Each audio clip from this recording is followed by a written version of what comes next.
Oi gente, tudo bem com vocês? Bem-vindos ao meu canal Casos e Mistérios.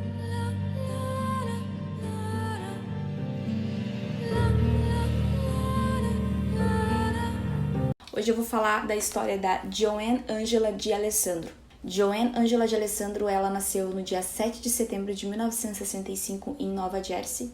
Ela era uma menina caçula de 3 irmãos. Ela tinha quase 8 aninhos na época. Ela era uma escoteira. Ela era descrita por muitos, por amigos, familiares, pelos vizinhos, como sendo uma menina muito alegre, muito carismática, muito atenciosa.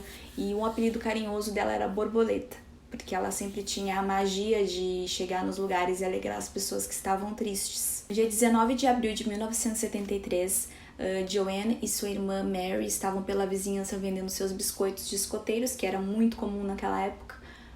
Muito comum e muito seguro, né? Era visto dessa forma. Mary já tinha vendido todos os seus biscoitos e decidiu, vamos pra casa. Falou pra Joanne, vamos pra casa pra gente brincar. E as duas foram pra casa.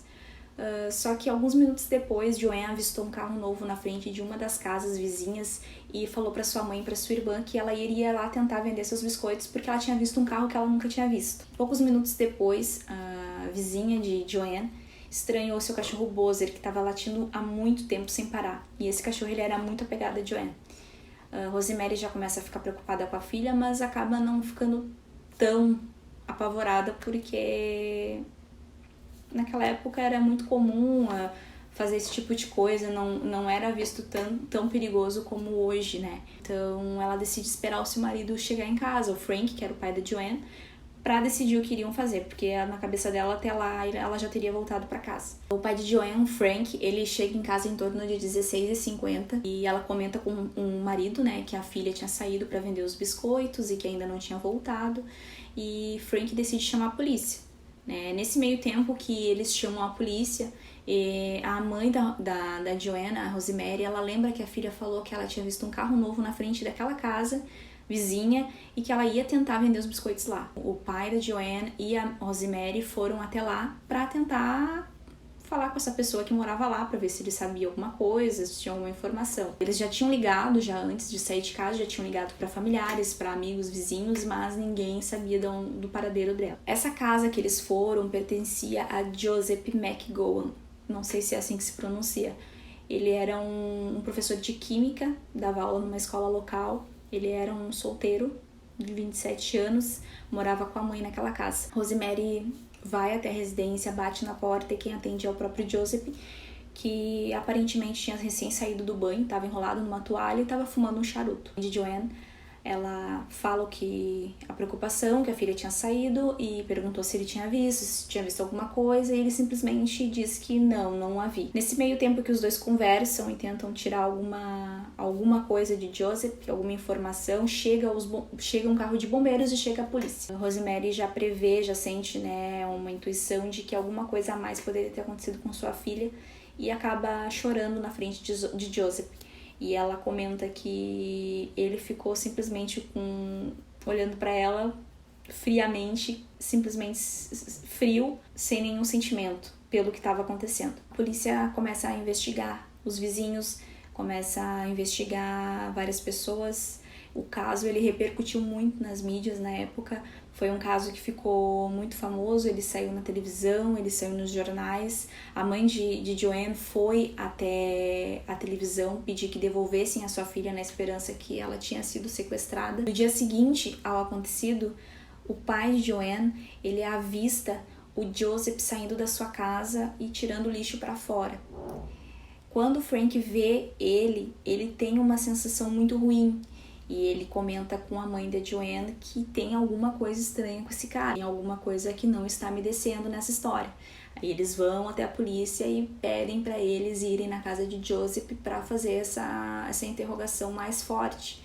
Eles vão até a casa de Joseph e chegando lá, ele se prontifica a responder todas as perguntas, atende eles com a maior calma e responde todas as perguntas. Disse para a polícia que ele não estava em casa no momento, que ele estava no supermercado, que ele não estava em casa no momento. A polícia pergunta por fim para ele se ele aceitaria ir para a delegacia fazer o polígrafo, o teste de polígrafo, e ele aceita. Chegando lá, ele faz o teste de polígrafo e ele não passa. A polícia então começa a fazer várias perguntas e ele não fala nada, ele nega qualquer coisa, qualquer envolvimento, e até que por horas ele pede para falar com o padre. O padre é levado até lá e ele acaba confessando pro padre o que tinha feito. Falou que assassinou a Joanne e que tinha deixado o corpo a em torno de 32 quilômetros dali, de onde eles moravam. O corpo de Joanne foi encontrado entre duas pedras. O corpinho dela estava nu, estava virado para cima, tinha sinais de abuso sexual e chegaram a constatar que ela foi morta após um espancamento e talvez um estrangulamento. Naquela época existia a possibilidade de condicional para esse tipo de crime, né? No caso, ele poderia ficar preso por 14 anos e após 14 anos ele poderia ter uma liberdade condicional. Então, Rosemary e como muitos, muito indignados com essa lei, ela começou um movimento muito incrível naquela época, um movimento muito incrível com muitas pessoas, com a assinatura de muitas pessoas para tentar modificar essa lei. Passados 14 anos depois, a polícia já estava prestes a dar a condicional para o Joseph. Como a modificação e as assinaturas dessa mudança de lei estavam em andamento, ela estava repercutindo muito, eles decidiram não dar a condicional e segurar ele mais um pouco. Então, em 1998, a modificação da lei ela foi aprovada graças ao esforço e graças à assinatura e insistência de muitas pessoas junto com Rosemary, mãe da Joanne, e ela consegue modificar essa lei. E isso deu origem à Lei de Joanne, que foi assinada pelo Bill Clinton em 1998. Que era uma lei que determinou que qualquer criminoso acusado de assassinato com agravante de abuso de uma criança com menos de 14 anos fosse condenado a perpétua sem possibilidade de condicional. É cruel, é horrível, assim como muitos casos que a gente vê, mas a gente tira assim uma história e a gente vendo assim o que a mãe dela fez foi incrível, porque diante de um sofrimento ela conseguiu fazer todo um movimento para que aquilo não acontecesse mais com outras crianças, que aquilo não que pessoas que fizessem isso não ficassem impunes, não tivessem não tivessem a chance de serem libertados após 14 anos, né? Então ela conseguiu fazer essa modificação de lei, isso foi muito incrível, foi muito grandioso. E essa história eu tirei desse livro aqui. Uma das histórias que conta nesse livro, que é do Mindy Hunter, de frente com serial killer. Não sei se todos já viram, mas a série Mindy Hunter que tem na Netflix é muito boa e baseada numa história real, que é desses dois agentes aqui, que é os que contam as histórias, e eles que entrevistam os serial killers na prisão. E o Joseph foi um dos que eles investigaram e entrevistaram para ajudar no caso. E aconselho todos a lerem porque é muito bom. E eu acredito que outras histórias que estão aqui vão sair na terceira temporada, tomara. Como eles descrevem no livro, muitos detalhes, não tem como eu dizer aqui todos os detalhes, mas eles dizem exatamente como eles conseguiram tirar todas as informações do Joseph, tudo que, como ele, porque, o que motivou ele e como que ele fez ele confessar tudo. Ele comenta que ele usou técnicas que eles usaram na entrevista com Charles Manson, eles contam todas as táticas, todas as formas de interrogatório. Algumas conclusões que eles tiraram dele, do Joseph, era que ele tinha uma mãe muito controladora e que ele tinha muita raiva dentro dele.